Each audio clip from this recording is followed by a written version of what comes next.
Hello दोस्तों, नमस्कार। प्रकाश commerce classes में आपका स्वागत है। आप कैसे हैं? मैं आशा करता हूं कि आज आप खुश होंगे। और आज इस वीडियो में हम आपको शेयर यानी जो अंश का यानी कंपनी के अंशों के बारे में बताएंगे।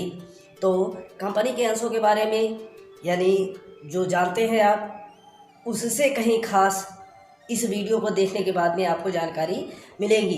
तो जानते हैं, वैसे भी हम कहें कि कंपनी के अंश यानी कंपनी के अंश को इंग्लिश में आप लोग कहते हैं शेयर, यानी कंपनी के अंश को आप कहते हो इंग्लिश में शेयर। तो शेयर का मतलब ये होता है कि अंश और या भाग।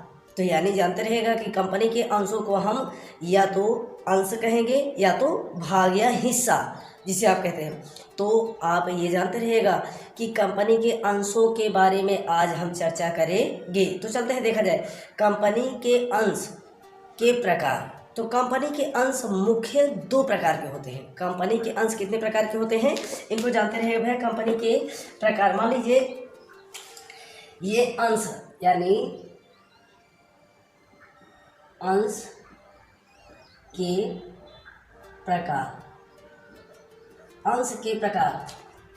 तो kinds of share, kinds of share मतलब कहने का तात्पर्य ये कि अंश के प्रकार। अंश के प्रकार का मतलब जानते रहिएगा कि अंश मुख्य कितने प्रकार के होते हैं, दो।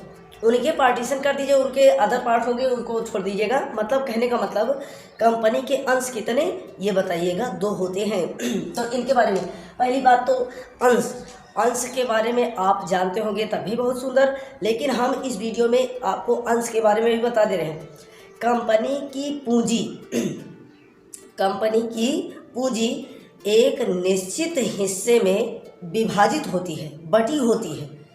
उस जो हिस्से को या जो बटी हुई पूंजी है उसी को हम अंश कहते हैं। एक बार फिर से हम रिवीजन कर लेते हैं कि अंश का मतलब ये कि कंपनी की वह पूंजी जो एक निश्चित हिस्से में बटी होती है, यानी एक निश्चित हिस्से में डिवाइड होती है, उसी को हम क्या कहते हैं, अंश कहते हैं या शेयर कहते हैं। तो ऐसे स्पष्ट हो गया होगा।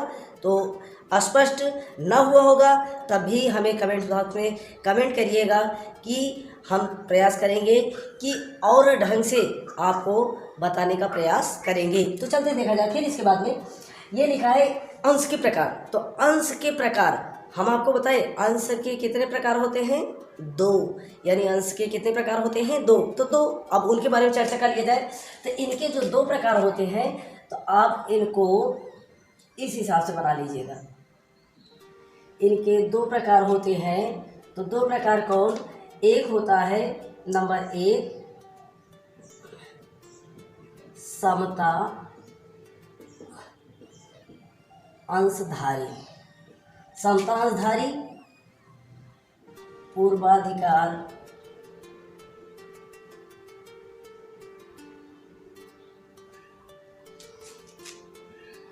अंशधारी।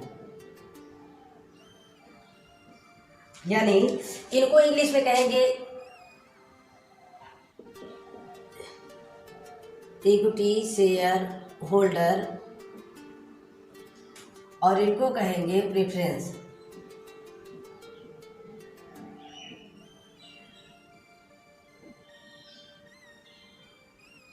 यानी इनको दोनों को यानी हम स्पष्ट कर देते हैं। देखिएगा कि समता अंशधारी यानी कंपनी के अंशधारी में, यानी कहा कंपनी के अंश में दो प्रकार बताए आपको। समता यानी समता अंश लेने वाले को समता अंशधारी कहा जाएगा। पूर्वाधिकार अंश खरीदने वाले को पूर्वाधिकार अंशधारी कहा जाएगा। तो चलिए इसमें स्पष्ट है। समता अंशधारी किसे कहते हैं, अगर मान लीजिए प्रश्न पूछा गया तो आप ये बताइएगा। समता अंशधारी उसको कहते हैं जो कंपनी का स्वामी होता है। ध्यान रखिएगा, समता अंशधारी कंपनी के स्वामी माने जाते हैं।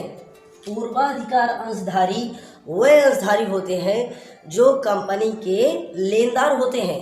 यानी पूर्वाधिकार अंशधारी कंपनी के लेनदार माने जाते हैं। तो ध्यान रखिएगा। फिर इसके बाद में इन्होंने कहा समता अंशधारी। तो समता अंशधारी पे आपको चेक करना होगा कि समता अंशधारी को स्वामी क्यों कहा गया।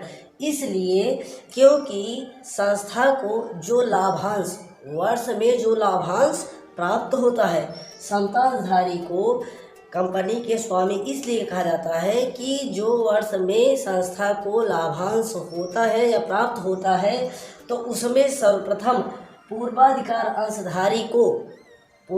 अंशधारी को लाभांश देने के बाद जो शेष हिस्सा बचता है उसे समता अंशधारी को दिया जाता है, जिस कारणवश समता अंशधारी को क्या कहते हैं, कंपनी के स्वामी। तो इस बात को याद रखिएगा। इस पर पूर्वाधिकार अंशधारी पर लाभांश की दर पहले से निश्चित होती है, जिस कारणवश उसे पूर्वाधिकार अंशधारी कहते हैं। इस पे लाभांश की दर पहले से ही निश्चित होती है। तो अब इसको तो आप स्पष्ट कर लिए होंगे। तो यानी यह पूर्वाधिकार अंशधारी, इनको ध्यान रखिएगा।